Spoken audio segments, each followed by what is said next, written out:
नमस्कार, शानदार न्यूजमध्ये आपले सर्वांचे स्वागत। पाहूया आजच्या ठळक घडामोडी। जयसिंगपुरात झालेल्या घरफोडीत रोकड व सोन्या चांदीच्या दागिने असा 1,87,000 रुपये किमतीचा मुद्देमाल लंपास।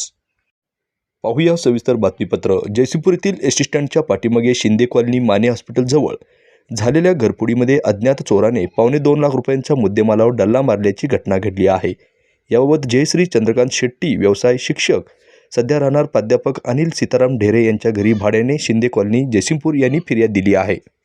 जयसिंगपूर पोलिसांनी दिलेली अधिक माहिती अशी। दिनांक 10 जानेवारी रोजी दुपारी 2 ते दिनांक 11 जानेवारी रोजी 12 वाजण्याच्या दरम्यान कुणीतरी अज्ञात चोरट्याने फिर्यादी यांच्या भाड्याच्या घराच्या मुख्य दरवाजाचे कोंडा तोडून आत प्रवेश करून सोन्याचे, चांदीचे दागिने तसेच चांदीचे पूजेचे साहित्य आणि 20,000 रुपयांची रोकड असा एकूण 1,87,000 रुपये किमतीचा मुद्देमाल चोरून नेला आहे।